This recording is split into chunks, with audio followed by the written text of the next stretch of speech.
Hey, LeBron, over the last several years, the names, it's been Jordan, Kobe, Malone, and tonight Kareem. How does it hit you to sit atop that scoring map?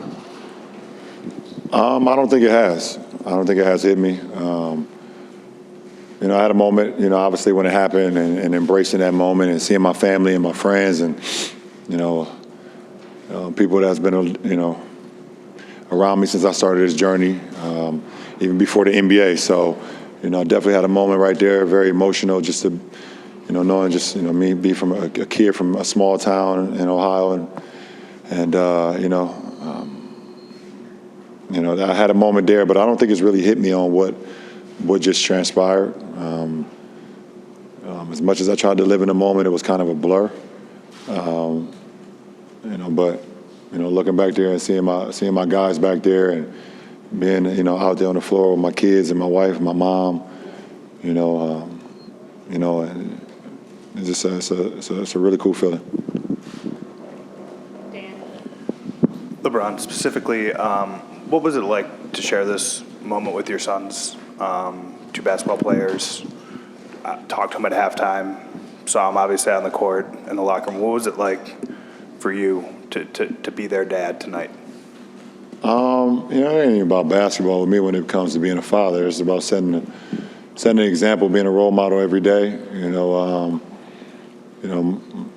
a 24-hour, 7-day a week thing, and basketball has given me a lot, has taken me all over the world, has inspired a lot of people. But, for me, being a father is something even, way more dynamic, way more driven than the game. So, I try to set an example, by how I treat their mother on a day-to-day basis, how I treat their grandmothers, how I treat their little sister, how I treat others with kind and with patience and things of that nature. And hopefully I can just, instill life skills on them so when they walk out, in the real world, they'll be able to handle themselves like men, which they've been able to do thus far in their early stages of their life. So, basketball is just extra credit.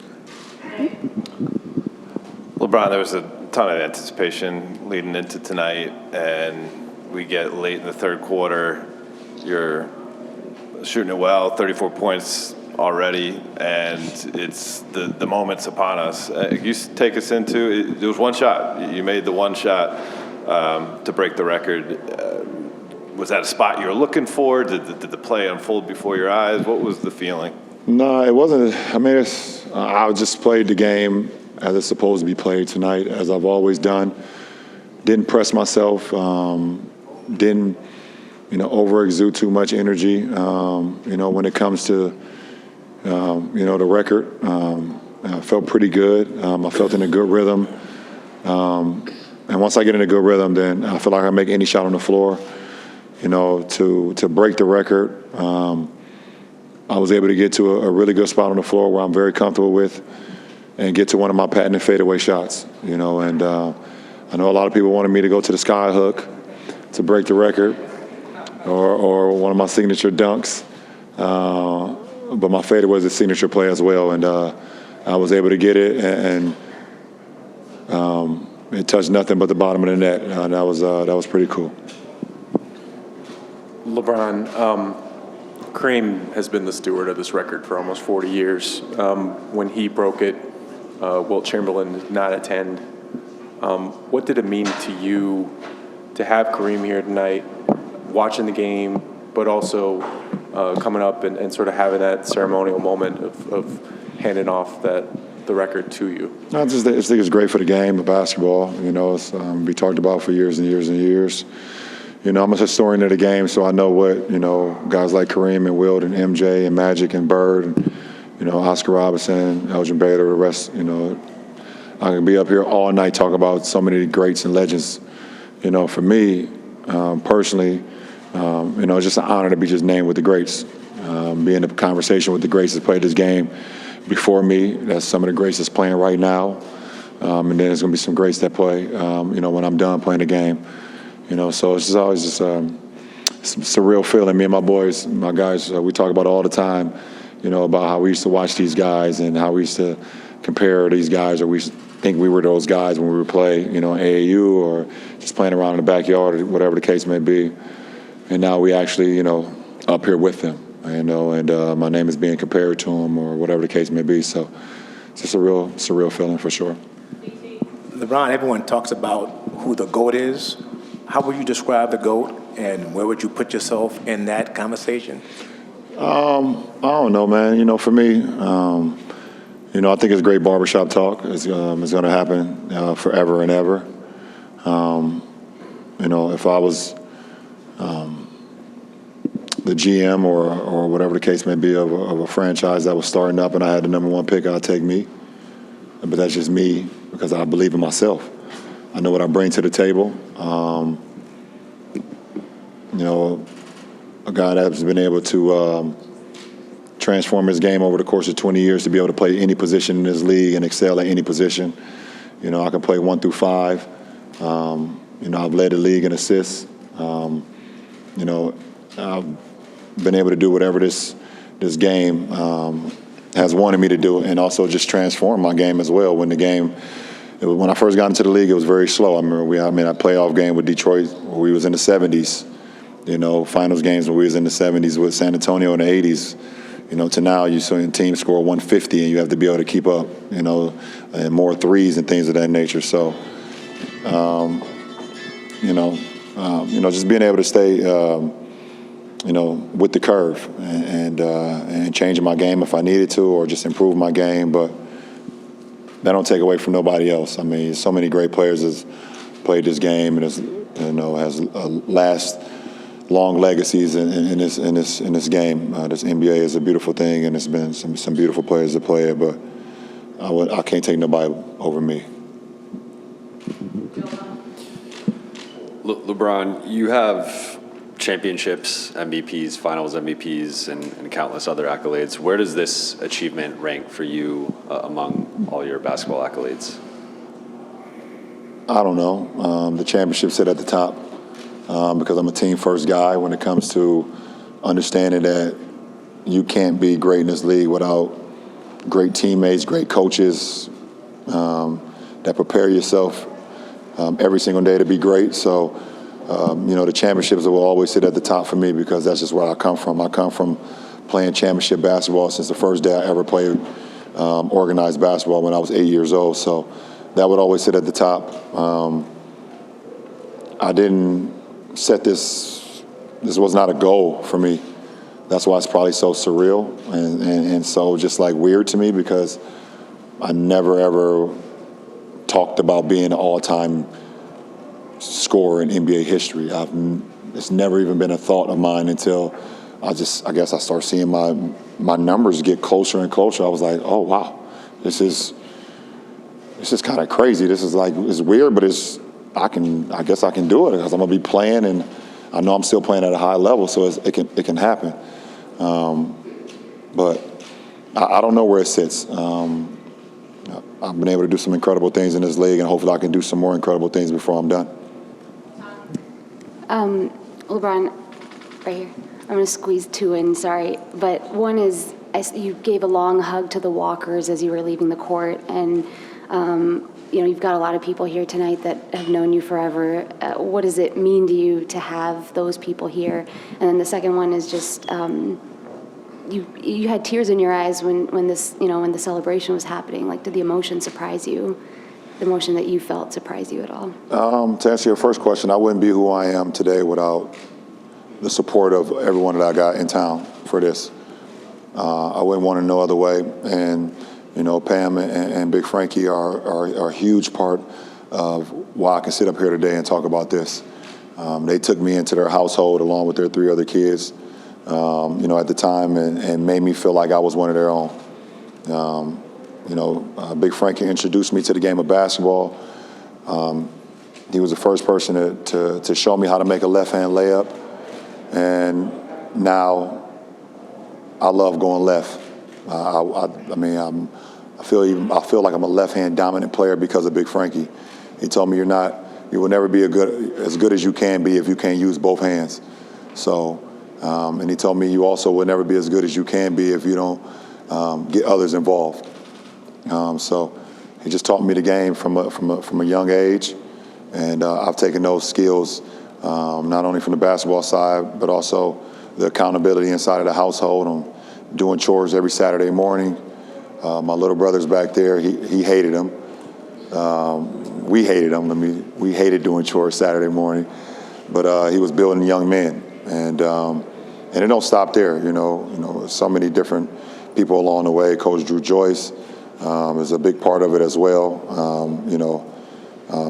Little Drew was back there, and so just to have people in the crowd today that has been along this journey with me from day one, it is like I said, I wouldn't want it no other way. LeBron, I can only imagine still trying to process all of this, but when you are maybe thinking about, I don't know if it's a future grandkid or a child who is looking up to you and what you've accomplished, the story or the moment of tonight, what is that one thing that is sticking out to you the most? I don't know, Malika. I mean, that's a great question. I just think I love I write the man in the arena on my shoe every single night from Theodore Roosevelt. And tonight I actually felt like I was like sitting on top of the arena tonight when that shot went in and the roar from the crowd. I'm not sure if I would be able to feel that feeling again, unless it's like a game-winning finals shot. But it won't be a stop and play. It's just, everything just stopped, and it gave me an opportunity just to kind of like embrace it and look around and seeing my family and seeing the fans and seeing my friends, and it was pretty cool. I don't really get to. I probably can count on my hands how many times I've cried in 20 years, either in happiness or defeat. So that moment was one of them when I kind of teared up a little bit. It was I can't believe what's going on. Tears. Thank you. LeBron, you've already said that you didn't come here to press, but we've talked about all the people that are here and all the emotion. You're dressed for the occasion. Did you come here tonight to make sure you set the record? Well, yeah, because my boys leave on a red eye tomorrow night, so.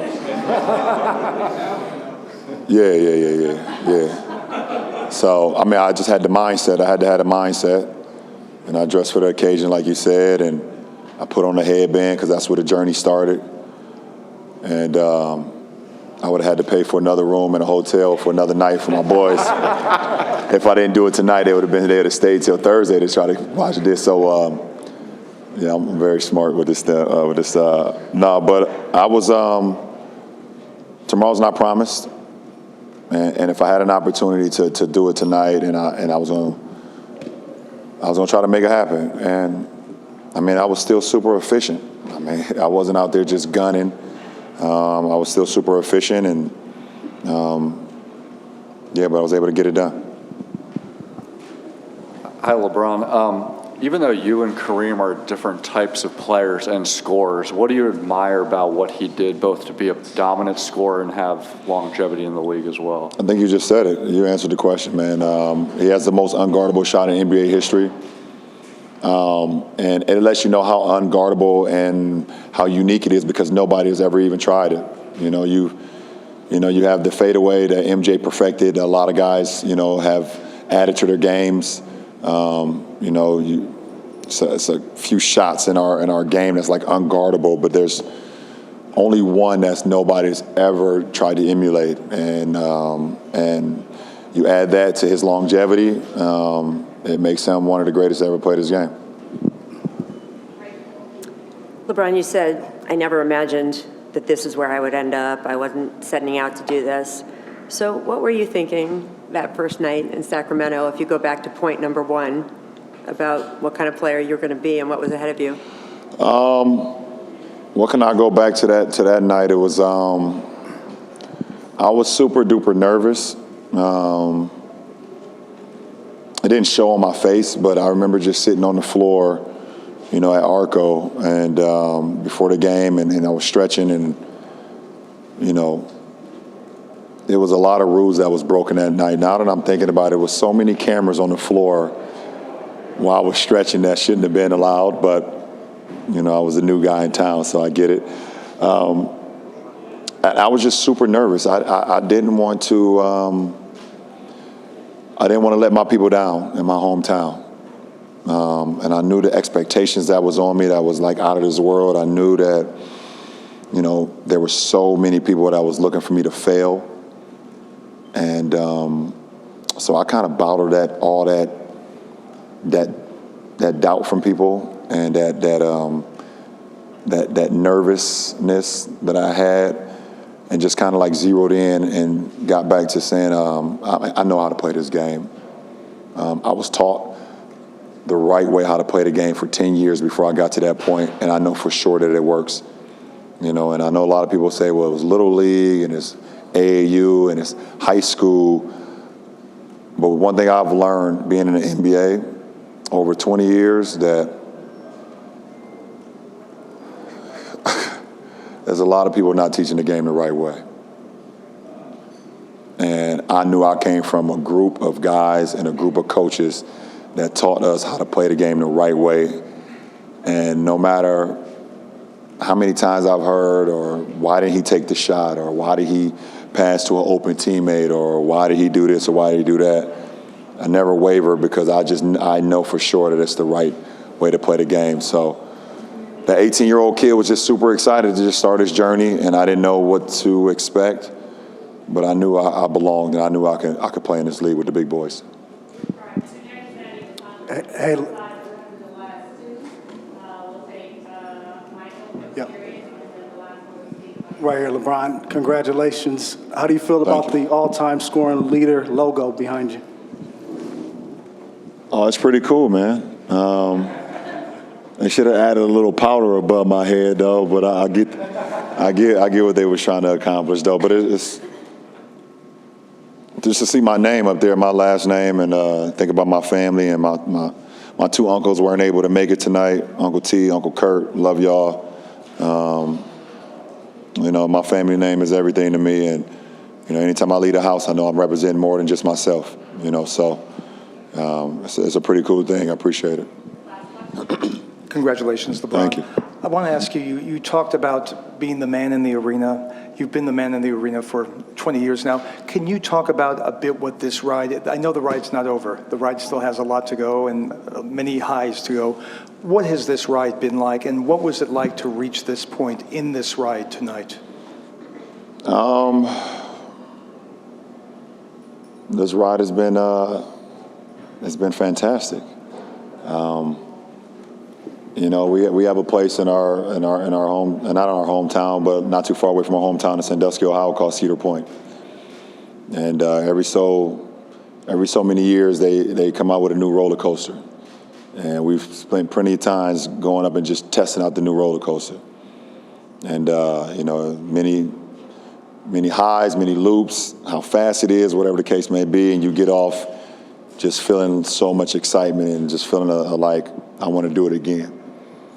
And I think my career has been like that. It's been like one of the great rides at Cedar Point, in the sense that, your stomach drop at times, you're excited, you're yelling, sometimes you can't breathe, but you always want to do it again.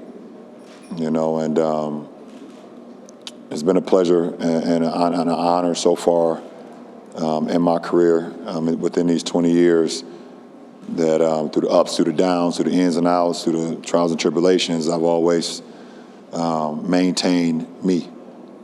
And I've done it my way. I didn't want to emulate anybody. I wanted to give praise to everyone that came before me.